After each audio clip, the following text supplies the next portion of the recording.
Welcome to the final episode in this series. In this episode, we visit the port of Naples, where I explore Herculaneum instead of Pompeii, and I'll share my thoughts on how these two historical sites compare. Later, I dine at the Pinnacle Grill to sample one of the must-have dishes on board Holland America Line. And finally, it's disembarkation day as we leave the ship at Civitavecchia, and I test out Holland America Line's port transfer options. If you've missed any of the previous episodes in this series, then you can catch up via the link in the description below. The sail into Naples might not have been the most scenic one on this itinerary, but it's still worth getting up early to catch the silhouette of Mount Vesuvius at sunrise.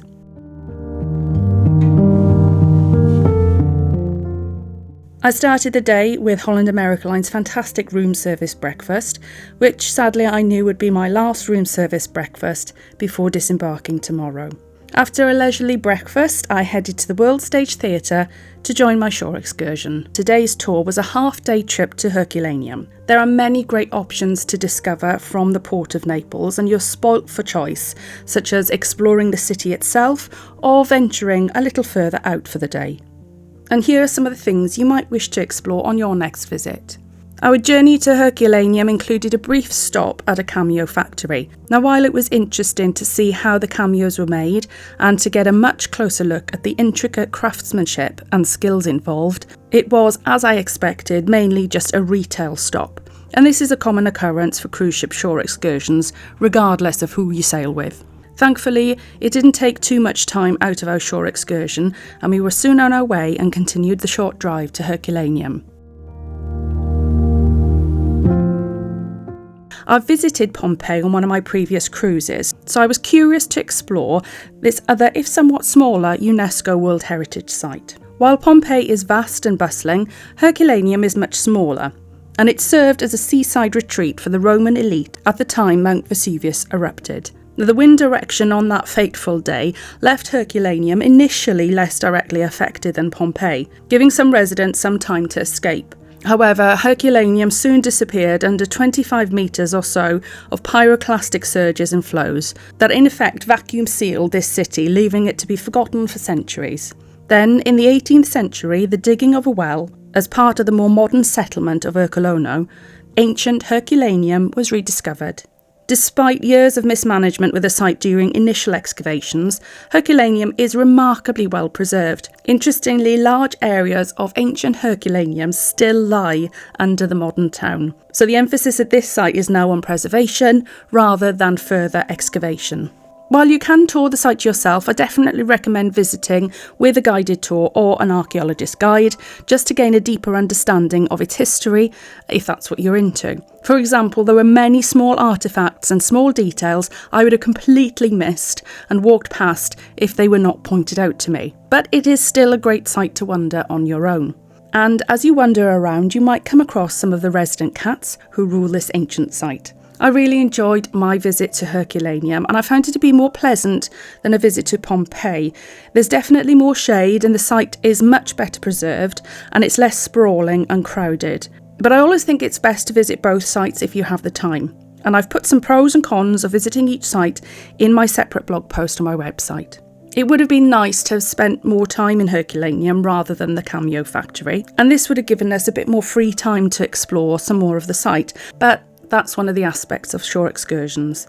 If you're planning on visiting independently, you can catch a train from Naples Central Station to Herculaneum Scavi, which takes around 25 minutes each way. Then it's just a short walk of about half a kilometre or a third of a mile to the site, which should take you easily less than 10 minutes. More information in my blog post.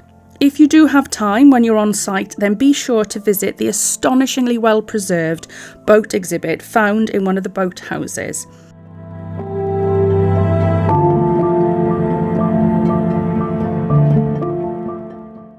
And before leaving, you can also visit the gift shop or grab some food and drinks at the nearby vendors in the coach park.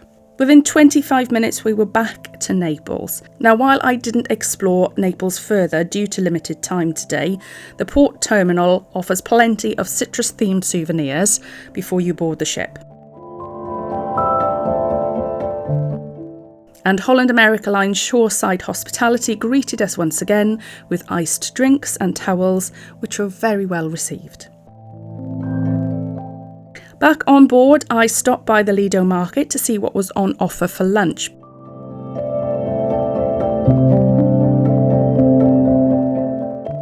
But I just couldn't resist another dive-in burger. After some time relaxing by the Lido pool, I pool hopped and spent the afternoon relaxing poolside at the Seaview pool at the aft.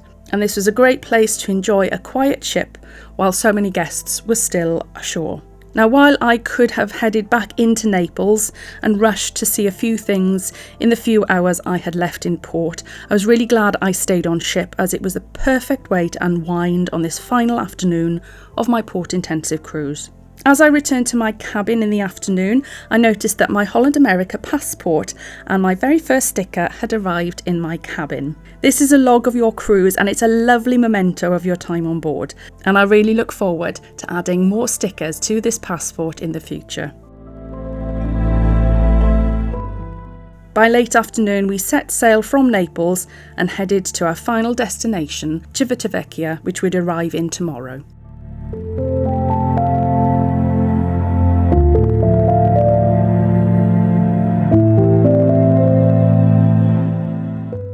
For my last dinner on board, I dined at the Pinnacle Grill. This is one of the specialty restaurants on board Oosterdam, and it's a celebration of fine dining. Classic steakhouse dishes sit alongside innovative recipes, and all dishes are complemented by a vast collection of award-winning wines. The menu in the Pinnacle Grill has recently gone a menu refresh in 2024, just after I disembarked my cruise. But many of the core dishes and guest favourites featured here are very much still on the menu. So of course I had to try Holland America Line's signature candied clothesline bacon to start, and it didn't disappoint. Then I followed this with beef tenderloin with lobster dumplings, which was cooked to perfection, and then I finished with a not so classic baked Alaska. After dinner, the sunset and sea views were calling, so I enjoyed one final sunset of glorious peach and buttery yellow hues on the promenade deck.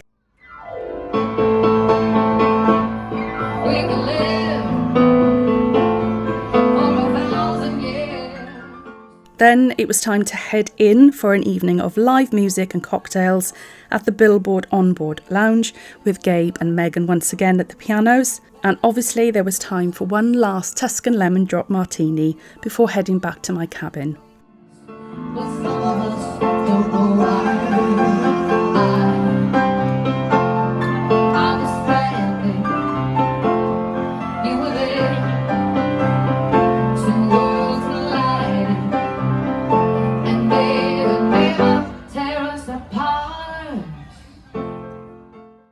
The next morning, we had arrived at our disembarkation port, Civitavecchia, and the sunrise this morning was absolutely beautiful, which just made it even more difficult to leave. But to console myself, I had a relaxed alfresco breakfast at the Seaview pool, opting for a freshly cooked omelette. It was the perfect way to fuel my disembarkation day and my journey home.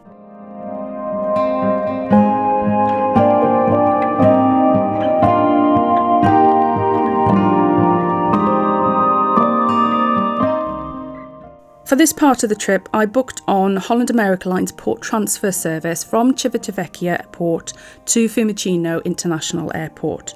After comparing a few options beforehand, I found this transfer service to be the most affordable and convenient choice for me as a solo traveller. While I could have used the porter service for my luggage to transport it off the ship, I decided to handle my 2 cases myself just for simplicity. Disembarkation was smooth and seamless. Luggage pickup points were clearly marked in the terminal, and this is where I would have collected my luggage if I had decided to leave my cases out the night before. And then staff were on hand to direct everyone to their correct coach transfers.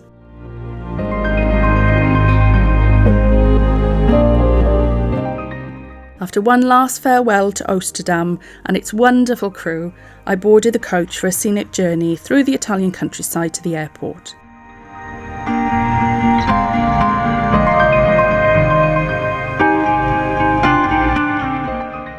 and under 1 hour later, I'd arrived at the second leg of my journey to catch my next ride home.